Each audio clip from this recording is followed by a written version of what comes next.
शाम का वक्त था। हवेली के ड्राइंग रूम में सब लोग एक साथ बैठे हुए थे। बाहर बारिश की बूंदें खिड़की से टकराकर एक अजीब सी उदासी फैला रही थीं। तभी दरवाजा धीरे धीरे खुला और अंदर दाखिल हुई अनु। उसकी आंखों में अजीब सी चमक थी, पर चेहरे पर डर और दर्द दोनों साफ झलक रहे थे। हाथ में एक पुराना बॉक्स था और जैसे ही उस बॉक्स की झलक सबने देखी, हवा में सन्नाटा फैल गया। परिवार के लोग एक दूसरे का चेहरा देखने लगे। आर्या का चेहरा सफेद पड़ गया। उसकी सांसें तेज हो गईं, मानो उसके अतीत का कोई दबा हुआ राजहा अब सबके सामने आने वाला था। तभी आनू ने धीमी लेकिन मजबूत आवाज में कहा, आज मैं वो सच बताने आई हूं जो बरसों से छुपा है और जिसे जानकर ये घर हिल जाएगा। आर्या का अतीत अब सामने आएगा। ये सुनते ही सबके होश उड़ गए।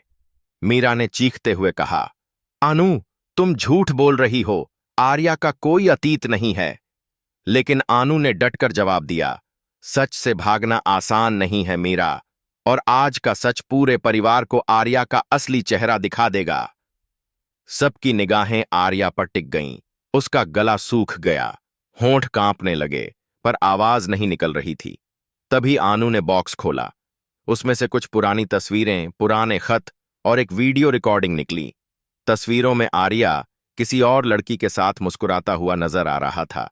वो लड़की थी निहारिका, आर्या का पहला प्यार, और ये देखकर पूरा परिवार हक्का बक्का रह गया। दादी की आंखों से आंसू बह निकले। उन्होंने कांपते हुए पूछा, आर्या, ये सब क्या है? कौन है ये लड़की? और आनू के पास तुम्हारा अतीत क्यों है? आर्या ने सिर झुका लिया। उसकी आंखें भर आईं, आवाज कांप रही थी। दादी, ये सच है। निहारिका मेरी जिंदगी का पहला प्यार थी, लेकिन वो अब इस दुनिया में नहीं है। सब दंग रह गए। आनू की आंखों से आंसू गिरते रहे। उसने कहा, लेकिन इस कहानी में सच्चाई सिर्फ इतनी नहीं है। असली राज तो यह है कि आर्या और निहारिका का रिश्ता सिर्फ प्यार का नहीं था। उनके बीच ऐसा बंधन था जो आज भी आर्या का पीछा कर रहा है। पूरा हॉल सदमे में डूब गया। आर्या की मां ने चिल्लाकर कहा, बस करो आनू, अब और कुछ मत कहना। लेकिन आनू ने रोते हुए कहा, मां जी, अगर आज मैंने ये सच न बताया तो शायद मेरी आत्मा मुझे कभी माफ न कर पाएगी। आर्या गुस्से से चीखा, अनु चुप रहो, ये सब बेकार की बातें हैं। लेकिन आनू ने आर्या की आंखों में देखते हुए कहा, अगर मैं झूठ बोल रही हूं तो इन वीडियो को सबके सामने चला दो। ये कहते ही उसने वीडियो प्ले कर दिया। स्क्रीन पर आर्या और निहारिका की बातें गूंज उठीं। आर्या, वादा करो कि चाहे कुछ भी हो, तुम मुझे कभी नहीं छोड़ोगे।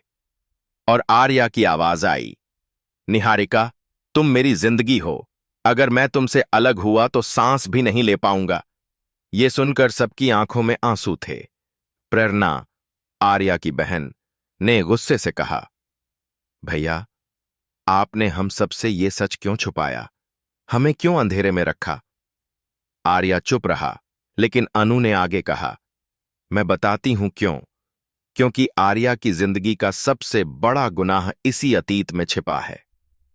और जैसे ही उसने बॉक्स से एक और लिफाफा निकाला, आर्या दौड़कर उसके पास पहुंचा और लिफाफा छीनने की कोशिश करने लगा। दोनों के बीच खींचतान हुई। पूरा परिवार घबराकर खड़ा हो गया।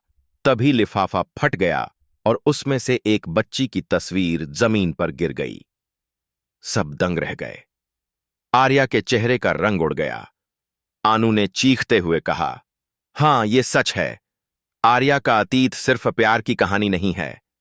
आर्या की जिंदगी में एक बेटी भी है, और ये बच्ची उसी की है। ये सुनते ही पूरा घर हिल गया। मीरा ने अपने माथे पर हाथ मार लिया। दादी गिरते गिरते संभली और प्रेरणा चिल्ला उठी, क्या?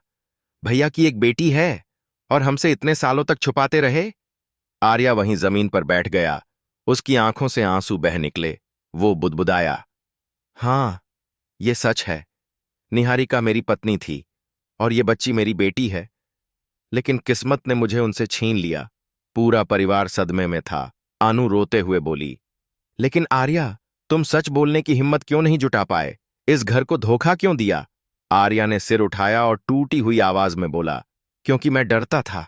अगर मैंने सच बता दिया तो शायद ये परिवार मुझे कभी स्वीकार नहीं करेगा। तभी अचानक दरवाजे पर दस्तक हुई। सबकी नजरें मुड़ीं और वहां खड़ी थी एक औरत, वही निहारिका, जिंदा। सबकी चीख निकल गई। आर्या की आंखें फटी की फटी रह गईं और अनु की आंखों में गुस्सा और दर्द दोनों जल उठे। हाँ, ये है आर्या का अतीत, जो आज वापस आ गया है। पूरा परिवार पत्थर की मूर्तियों की तरह खड़ा रह गया और आर्या की जिंदगी का सबसे बड़ा राज सामने आ चुका था, जिसका असर अब पूरे घर और रिश्तों पर होने वाला था।